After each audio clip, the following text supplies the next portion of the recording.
నమస్తే, welcome to I dream. నా పేరు ప్రసాద్. మాజీ ముఖ్యమంత్రి, తెలుగుదేశం పార్టీ అధ్యక్షుడు నారా చంద్రబాబు నాయుడు ఎన్నికల సమయం వచ్చేటప్పటికీ ప్రజాభిప్రాయ సేకరణ పేరుతో అభ్యర్థుల ఎంపిక ఉంటుందన్న కొత్త నినాదానికి మళ్ళీ తెరలేపారు. ఈ ప్రజాభిప్రాయ సేకరణ వెనుక ఏం డ్రామా ఉంది, ఎలాంటి ప్లాన్ ఉంది అన్న దీని మీద ఇప్పటికే ఆల్రెడీ చర్చోపచర్చలు మొదలయ్యాయి. దీనికి సంబంధించి అంటే పార్టీ గెలుపు కోసమే ఈ ప్రజాభిప్రాయ సేకరణ, లేదంటే పార్టీ పూర్తిగా ఇక విఫలమవుతోంది, ఓటమి దిశగా పయనిస్తోందన్న భయంతోనే ప్రజాభిప్రాయ సేకరణ పేరుతో ఆయన కొత్త డ్రామాకు తెరలేపుతున్నారా? మరి పార్టీ క్యాడర్కి ఎంతమందికి న్యాయం జరిగే అవకాశం ఉంది? ఇలాంటి అంశాలకు సంబంధించి మాజీ తెలుగుదేశం పార్టీ నేత, ప్రస్తుత వైసీపీ నేత ఆకుల వెంకటేశ్వర గారు ఉన్నారు. అన్న నమస్తే. అన్న ఏంటన్నా మీ మాజీ బాసు చంద్రబాబు నాయుడు గారు ప్రజాభిప్రాయ సేకరణతో ఇప్పుడు టికెట్లు కేటాయిస్తూ ఉంటున్నారు. ఆల్రెడీ సమయం దగ్గర పడిపోయింది, రివర్స్ గేర్లో వెనకలో ఉన్నారు. ఇప్పుడు వరకు టికెట్లు కేటాయించిన దాఖలాలు లేవు. ఇప్పుడు ప్రజాభిప్రాయ సేకరణ అంటే ఏంటి? దీని వెనుకున్న డ్రామా ఏమంటారు? మీకు ఆల్రెడీ కొంత అనుభవం ఉంది కదా పార్టీ. ప్రజాభిప్రాయ సేకరణ అంటున్నాడు.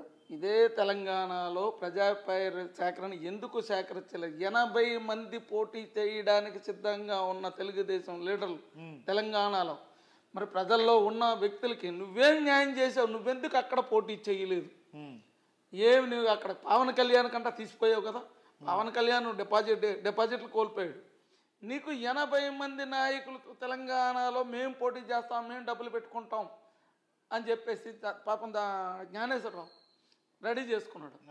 నువ్వు అక్కడ పవన్ కళ్యాణ్ కంటే తీసిపోయి నువ్వు అక్కడ పోటీకి ఎందుకు పెట్టలేదు? నువ్వు దానికి ప్రజాభిప్రాయ సేకరణ అంటున్నావు కదా. నువ్వు అక్కడ నాకు తెలంగాణలో పార్టీయే లేదు, నా పార్టీ ఆఫీస్ కూడా అక్కడ సరెండర్ చేసాయి, నువ్వు అక్కడ పోటీ చేయకపోవడానికి కారణం ఏంటి? నువ్వు ఇప్పుడు ఇక్కడికి వచ్చి ప్రజాభిప్రాయ సేకరణ అంటున్నావు. నీ కుప్పంలో 40 సంవత్సరాలుగా నువ్వు సీఎంగా ఉండి నువ్వు అక్కడ ప్రజాభిప్రాయ సేకరణ అంటున్నావు అంటే నీ బతుకు ఎంత దిగజారిపోయింది, నీ బతుకు ఎంత దిగజారిపోయింది. నీకు అక్కడ డిపాజిట్లు లేని వ్యక్తి నీకు ఇక్కడ పవన్ కళ్యాణ్ ఇక్కడికి వచ్చి ఏమి ఉద్ధరిస్తాడు? ఆడి సీట్ ఎక్కడ ఆడికే తెలియదు. నీ కుప్పంలో నువ్వు అంటున్నావు నీ కుప్పంలో ప్రజాభిప్రాయ సేకరణ తీసుకుంటాను అని, అంటే నీ స్థాయి ఎంత దిగజారిపోయింది. ఇటువంటి మోసగాడు ఎప్పుడు కూడా కష్టాలు వస్తున్నాయంటే ప్రజల్లోకి వెళ్ళి ఏదో బాంబూచి మాటలు చెప్తా ఉంటాడు. ఆ బాంబూచి మాటలు చెప్పి ఈడు ఇంత చేసి నేను హైటెక్ సిటీని చేస్తా అన్నాడు, అక్కడ పోటీకే నిలబడలేని పరిస్థితి. అంటే అంత దిగజారిపోయాడు. ఇక్కడ తెలంగాణ పరిస్థితి ఏంటంటే ఇక్కడ కానీ ఓడిపోతే పొరపాటున ఎలాగా ఓడిపోతాడు. ఓడిపోతామనే ఉద్దేశంతో లాస్ట్ ఛాన్స్, నాకు నా ఏజ్ అయిపోయింది, నాకు అవకాశం ఇవ్వండి అంటున్నాడు. మనం నువ్వు జైలుకి వెళ్ళినప్పుడే తెలిసిపోయిందిరా నీ ఏజ్, నీ ఇదిని. నువ్వు జైలుకి వెళ్ళిన తర్వాత క్యాడర్లో నీ కొడుకు ఎంత ఉత్సాహం నింపాడు, ధైర్యాన్ని నింపాడు. నీ కొడుకే భయపడి పారిపోయాడు. ఇంకా నీకు జనాలు కానీ క్యాడర్ కానీ నీకు ఎక్కడ నీకు నిలబడతారు? ప్రజాభిప్రాయ సేకరణ నువ్వు అభిప్రాయ సేకరణ అని చెప్పేసి ఎన్ఆర్ఐల దగ్గర డబ్బులు, ఏ సీట్లో మనకు బలం ఉంది గెలుస్తాము, ఒక 100 కోట్లు పెట్టిన ఎవడో తీసుకొచ్చి అక్కడ తగిలిస్తాం అంటే వాళ్ళని ఇప్పటివరకు పెట్టిన వాళ్ళని సంకనాకి చెవుడు ప్రజాభిప్రాయ సేకరణ అంటున్నావు. సేకరణని ఏం చేద్దామని నీ ఉద్దేశం? నీ ఉద్దేశం ఏంటి? పబ్లిక్ని మోసం చేస్తున్నావు, ఇటు క్యాడర్ని మోసం చేస్తున్నావు, ఎన్ఆర్ఐలను మోసం చేస్తున్నావు. డబ్బు పెట్టేవాళ్ళని నీకు కావాలా? ఇప్పుడు డబ్బు ఎందుకంటే పవన్ కళ్యాణ్కి సీట్ ఇవ్వాలంటే ఇక్కడ మనం గెలుస్తామంటే అన్ని సంకనాకిస్తాం. ఆడు ఎలాగా సంకనాకి పోయాడు, ఆడు ఎక్కడ పోటీ చేస్తాడు నీకు తెలియదు. డిపాజిట్లు రాని వ్యక్తికి నీకు సపోర్ట్ అంతేంటారా? డిపాజిట్లు ఇక్కడ నేను చెప్తున్నానండి. పవన్ కళ్యాణ్కి ఇచ్చిన సీట్లో ఆడి సీట్ ఆడు ముందు గెలవమనండి. పవన్ కళ్యాణ్ అనే వ్యక్తి ఆడి సీట్ ఆడు గెలిస్తే చంద్రబాబు నాయుడికి సపోర్ట్. ఇండిపెండెంట్ ఎవడన్నా పోటీ చేతి గెలుస్తారండి. ఈడేందండి మా కాపులు మా దీన్ని చెడబుట్టాడు, వాడికి తాకట్టు. నేను ఒరే నాయన నేను ఆడి దగ్గర మోసపోయాను రా, ఆడి మాటలకు నమ్మవద్దురా అని చెప్పేసి నేను మొత్తుకుంటున్నా ప్రతి దీనిలో. అవును, పవన్ కళ్యాణ్ మీరు చెప్తున్నారు, నేను చంద్రబాబు వాళ్ళు మోసపోయిన మీరు చెప్తున్నారు. అదే సామాజిక చంద్రబాబు నాయుడు నాకు మోసం చేయలేదని చెప్పమనండి ఆడి కొడుక్కి. ఆడికి నేను సవాళ్ళు ఇస్తున్నా. అరే నీకు ఇంకో నేను ఏ కేసుల్లో నేను చంద్రబాబు నాయుడు వెనకాల ఏం లేను, పార్టీ కేసులే కదా. 33 సంవత్సరాలు పనిచేసి జూబ్లీహిల్స్లో జెండా కట్టి జూబ్లీహిల్స్లో పోటీ చేస్తే నాకు ఇచ్చిన విలువేంట్రా నువ్వు? నిన్ను నమ్ముకున్నాడు నాకే ఇవ్వలేదు. ఇప్పుడు పవన్ కళ్యాణ్ అనేడు కూడా సంకన ఆకుతున్నావు. ఆడు సంకన ఆకితే ఆడు ఏమైనా ఇక్కడ ఎన్ని సీట్లు తెస్తాడు? నీకు తెలంగాణలో డిపాజిట్లు కోల్పోయాడు, నువ్వు ఇచ్చిన సీట్లు అన్నీ సంకనాకిపోతాయి. అయినా నీకు ఒకటే చెప్తున్నా, ప్రజల్ని పబ్లిక్ని మోసం చేసి ఎన్నాళ్ళు బతుకుతావు? నువ్వు కేడర్ను మోసం చేస్తున్నావు. నీకు నిజంగా దమ్ముంటే జగన్మోహన్ రెడ్డి లాగా నువ్వు సీట్లు ఇవ్వరా. ఆయన నమ్ముకున్న వాళ్ళు ఆయనకి సీట్లు ఇచ్చి ఈరోజు 151 సీట్లు సాధించాడు ఆయన. ఈరోజు ఆయన చేసిన పథకాలని జనాల్లోకి వెళ్ళి ప్రజలు జగన్మోహన్ రెడ్డి రాజశేఖర రెడ్డి కొడుకు అంటే ఏంటనేది ప్రూవ్ చేసుకున్నాడు ఆయన. ఆయన కాళ్ళకు గోటికి సరిపోయిన ఈ లోకేష్ సైకో అని మాట్లాడతాడు. ముందు నువ్వు ఆ సైకో అనే మాటను విత్డ్రా చేసుకొని జాగ్రత్తగా ఉంటే పర్వాలేదు. లేదనుకుంటే చంద్రబాబు నాయుడు నీ కొడుకు తాట ఎక్కడ తీయాలో అక్కడ తీస్తా. మళ్ళీ జగన్మోహన్ రెడ్డిని సైకో అనే పదం వస్తే అన్న. ఇంకోటన్నా, ఇప్పుడు చంద్రబాబు గారు జైలుకి వెళ్ళినప్పుడు ఓదార్పు యాత్ర అనేది ఒకటి ప్రారంభించారు. చంద్రబాబు గారు సతీమణి భువనేశ్వరి గారు చాలామందిని వెళ్ళి కలుస్తాను, వారందరికీ కూడా సహాయం అందిస్తాము, చాలామంది చనిపోయారు జైలుకి వెళ్ళిన నేపథ్యంలో చెప్పారు. ఆ ఓదార్పు యాత్ర కూడా మధ్యలో ఆగిపోయింది. అంటే దీన్ని బట్టి చూసుకుంటే ప్రజలు అంటే అవసరం వచ్చినప్పుడే ప్రజల దగ్గరికి వెళ్తాం, లేదంటే వెళ్ళము అనే అభిప్రాయం. ఒక్క మాట చెప్పమంటారా, మహానుభావుడు ఎన్టీ రామారావు కడుపును చెడబుట్టింది ఈవిడ.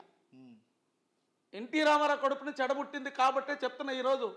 ఆ రోజు ఎన్టీ రామారావుకు ఎన్నుపోటు పొడిచినప్పుడు జరిగిన నష్టానికి ఈవిడ ఏం మాట్లాడింది ఈ మొగుడుతో, మా నాన్నగారిని ఎందుకు ఆ విధంగా చేస్తున్నాను ఆ రోజు అడగలేకపోయింది.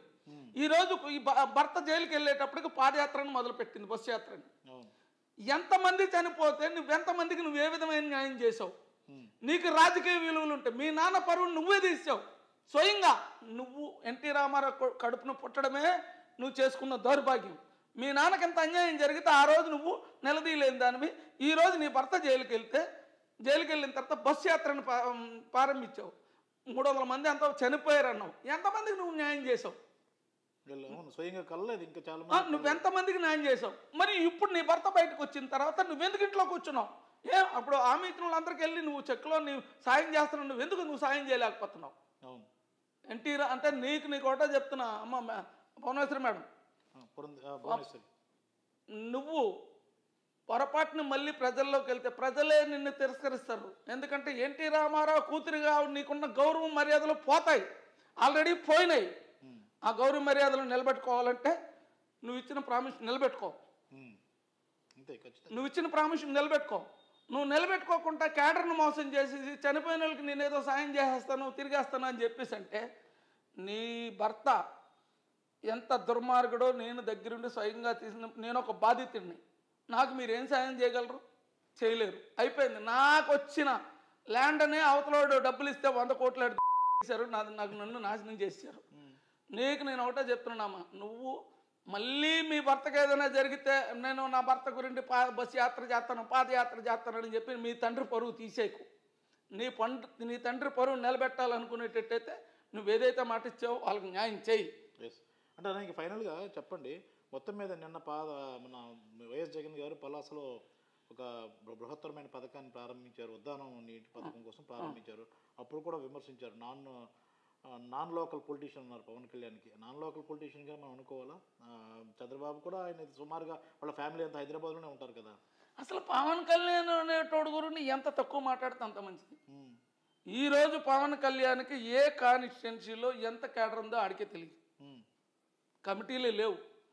లేదో ఆ ఫ్యాన్ షోలో మా హీరోయిజం ఉంటుంది కదా, ఆ ఫ్యాన్ షోలు తప్పితే ఏమండి కోదాడలో మీటింగ్ పెడితే ఎన్ని వేల మంది వచ్చారండి?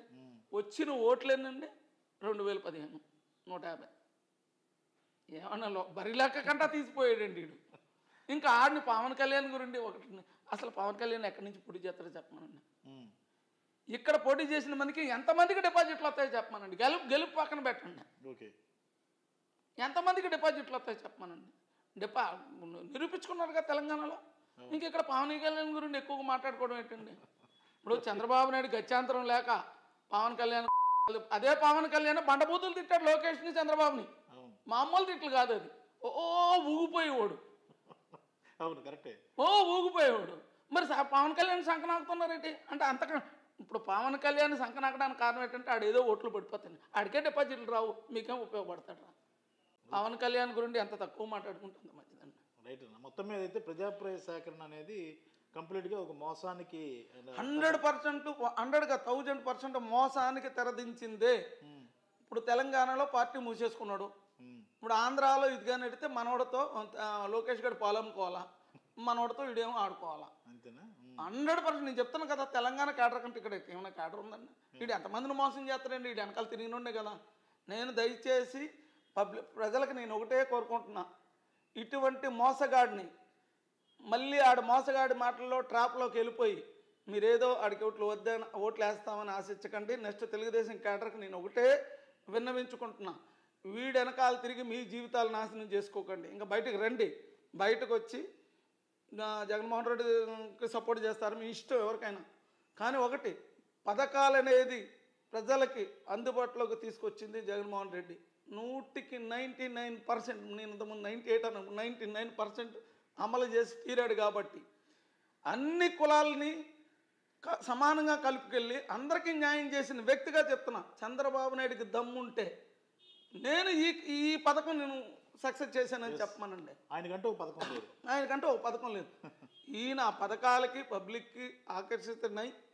ఈయన దగ్గర ఉంటే అందరికీ న్యాయం జరుగుతుందనే ఉద్దేశంతో నేను వైఎస్ఆర్ కాంగ్రెస్ పార్టీలో చేరడం జరిగింది. నేను క్యాడర్కి కానీ పబ్లిక్ అండ్ వాటర్ మహేసాలు కానీ చెప్పవలసింది ఒకటే, చంద్రబాబు నాయుడు మోసాలకు మీరు బలిపశు అవ్వద్దు. రైట్ అన్న, థ్యాంక్ యూ అరవింద్. ఇది విన్నాం కదా, ఆకుల వెంకటేశ్వర అంటే ఫైర్ బ్రాండ్. మొన్నటి వరకు తెలుగుదేశం పార్టీలో ఉండి అక్కడ బలై వైసీపీలో చేరారు. ఆయనైతే తెలుగుదేశం పార్టీ క్యాడర్ను, నాయకుల్ని, క్రియాశీల కార్యకర్తలని వేడుకుంటున్నారు. మరోసారి చంద్రబాబు మాయలో పడకండి అని కూడా చెప్తున్నారు. ప్రజలకు కూడా విన్నవిస్తారు, పొరపాటున చంద్రబాబుకు ఓటు వేస్తే అది మురిగిపోతుంది, ఉపయోగపడదు అనేది కూడా స్పష్టంగా చెప్తున్నారు. ముఖ్యంగా పూర్తి స్థాయిలో ప్రజాభివృద్ధికి కృషి చేస్తున్న జగన్మోహన్ రెడ్డికి సపోర్ట్ చేయండి అంటూ కూడా విన్నవిస్తున్నారు. మరోవైపు చంద్రబాబు నాయుడు ప్రజాప్రయ సేకరణ అనేది పెద్ద మాయాజాలం. అది కేవలం టిక్కెట్లు తమ వారికి ఇచ్చుకోవాలి, ఎవరైతే తమ కోసం కష్టపడిన వారు కాకుండా తమ వెనక డబ్బులు పెట్టే వాళ్ళని టికెట్లు ఇచ్చుకోవాలన్న ఒక ముందస్తు ప్లాన్తోనే ఇదంతా చేస్తున్నారు. ఇందులో చాలా గమ్మత్తు ఉంది. ఇది ఖచ్చితంగా బూమ్రాంగ్ అవుతుందన్న అభిప్రాయాన్ని కూడా ఆయన వ్యక్తం చేస్తున్న పరిస్థితి కనిపిస్తుంది. కెమెరామెన్ మూర్తితో ప్రసాద్, ఐడ్రీమ్ మీడియా, విశాఖపట్నం.